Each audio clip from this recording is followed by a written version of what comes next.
में हमारे अगले मेहमान को क्रिकेट का बड़ा शौक है। तो अगर क्रिकेट की भाषा में कहा जाए तो मध्य प्रदेश का ये आने वाला चुनाव एक बदले का मैच है दो खिलाड़ियों के बीच। एक तरफ हैं कमलनाथ, जिन्हें लगता है कि ज्योतिरादित्य सिंधिया ने उन्हें धोखा दिया और उन्हें बदला देने की जरूरत है, और दूसरी तरफ है ज्योतिरादित्य सिंधिया, जिन्हें लगता है कि कांग्रेस ने उनके साथ दगा किया और अब उनको जो जगह मिलनी चाहिए थी वो नहीं मिली। इस वजह से उन्हें मजबूरी में बीजेपी आना पड़ा। बदले का ये मैच मध्य प्रदेश में कौन जीतेगा, इस पर बात करने के लिए भोपाल में आज तक की इस पंचायत में जोरदार तालियों से स्वागत कीजिए ज्योतिरादित्य सिंधिया का। सिंधिया साहब, स्वागत है आपका। आप देर रात एक लंबा सफर तय करके खासतौर पे भोपाल आए आज तक की इस पंचायत के लिए, तो बहुत बहुत शुक्रिया कि आपने बहुत मसरूफता में हमारे लिए वक्त निकाला।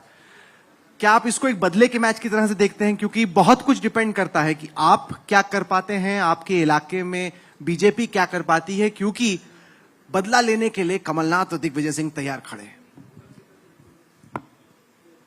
पहले तो आपके कार्यक्रम में आपने मुझे आमंत्रित किया, उसके लिए आपका बहुत बहुत धन्यवाद।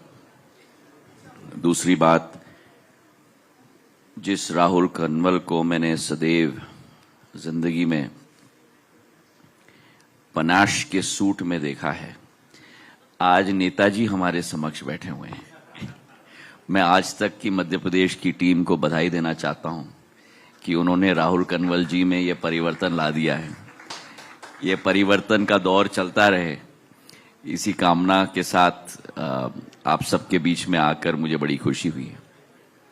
देखिए, जो आपने शुरुआत की, मैं अपने जिंदगी में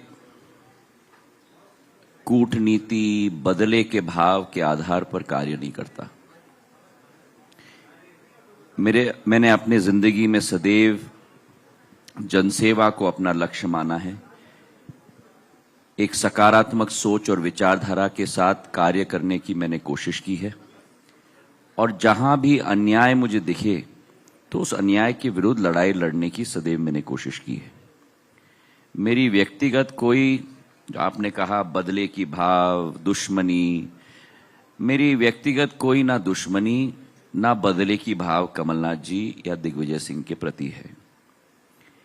मेरी यही सोच और विचारधारा है। भारतीय जनता पार्टी ने जो 3.5 वर्षों में जो एक इतिहास रचा है मध्य प्रदेश में विकास और प्रगति का, आप हर एक पैरामीटर में आप देख लो। 18 सालों में जो विरासत में 2003 में हमको मिली, एक बीमारू राज्य मध्य प्रदेश के रूप में हमें मिला, और आज 18 वर्षों में उस मध्य प्रदेश को एक बेमिसाल राज्य में परिवर्तित करने का काम भारतीय जनता पार्टी ने किया है। आप बड़े बुद्धिमान हैं, सब आंकड़े आपके पास भी हैं। अगर मध्य प्रदेश का इतिहास आप देखो, पर कैपिटा इनकम की हम बात करें, 11,000 पर कैपिटा इनकम 2003 में थी। आज 1,41,000 रुपए per capita income Madhya Pradesh की बन गई है, करीब 12 गुना। मध्य प्रदेश की स्टेट की बजट जो करीब करीब 17,000 करोड़ तक सीमित थी, आज 2,74,000 करोड़ की बजट बन गई है, 20 गुना से भी ज्यादा। मध्य प्रदेश की जीडीपी जो 71,000 करोड़ की थी, आज 13,22,000 करोड़ की जीडीपी बन गई है। तो आप अगर हर एक पैरामीटर पर देखो, जो प्रगति मध्य प्रदेश में आ चुकी है भारतीय जनता पार्टी के वजह से, पहले सिंगल इंजन सरकार और 2014 के बाद डबल इंजन सरकार। सड़कों की स्थिति आप और हम सब अनुभव करते थे। हमको ढूंढने पड़ते थे कि सड़क कहां है और गड्ढा कहां है। 44,000 किलोमीटर की सड़क 2003 में, 18 वर्षों में 5 लाख किलोमीटर की सड़कें बनी हैं। बिजली के लिए गांव वाले को और शहर वाले को लट्टू ढूंढना पड़ता था, और लट्टू में ज्योति का प्रकाश नहीं होता था।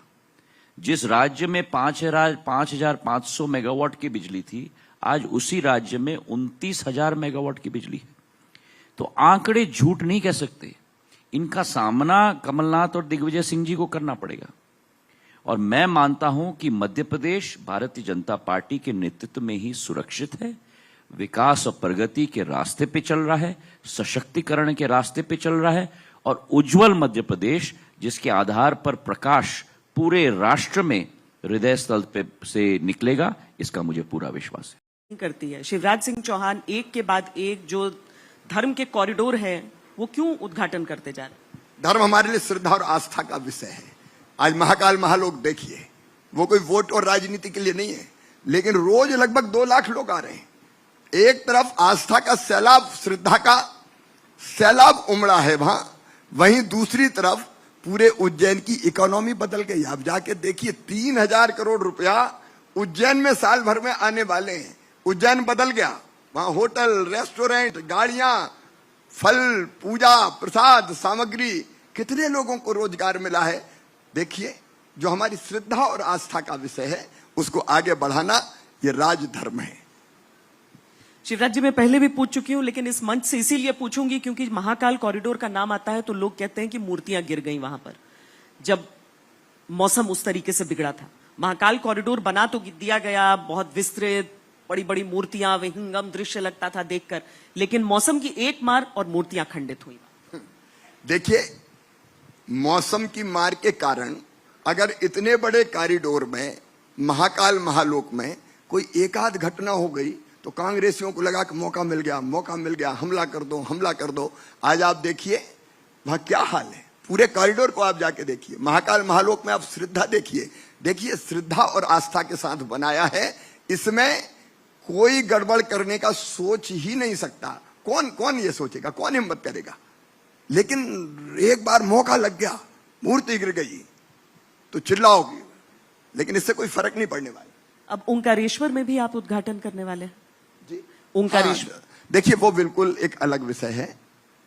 मैं ये मानता हूं कि भारत का जो मूल है, आदिगुरु शंकराचार्य जी ने जो दिया, उन्होंने कहा था एक ही चेतना सभी जड़ एवं चेतन में है। एक ही चेतना सब में है और इसको कहा अद्वैत।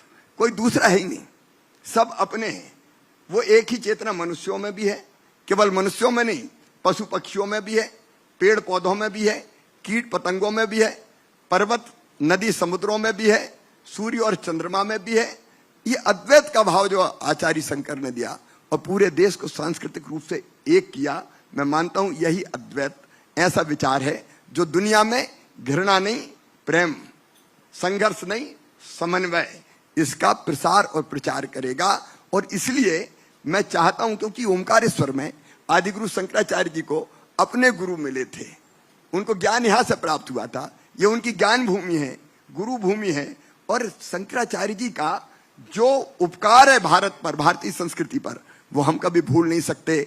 भगवान राम ने भारत को उत्तर से लेकर दक्षिण तक एक किया था, भगवान कृष्ण ने पूरब से पश्चिम एक किया था, लेकिन आदिगुरु शंकराचार्य जी ने पूरब, पश्चिम, उत्तर, दक्षिण चारों दिशाओं से भारत को जोड़ने का काम किया था।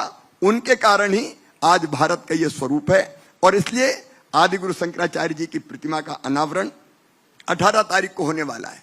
अद्वैत लोक बनने वाला है वहां, और वो मूर्ति का नाम भी हमने दिया है स्टैचू ऑफ वननेस, एकात्मता की मूर्ति, जो सबको एकात्मता का, शांति का, प्रेम का, स्नेह का, समन्वय का संदेश देगी। और अद्वैत वेदांत क्या है ये सारी दुनिया जाने, जिज्ञासु आए, पढ़ें, अध्ययन करें, फिर उसका प्रचार प्रसार करें। पूरी संसार में केवल भारत की बात नहीं करता, उसका एक प्रयास है।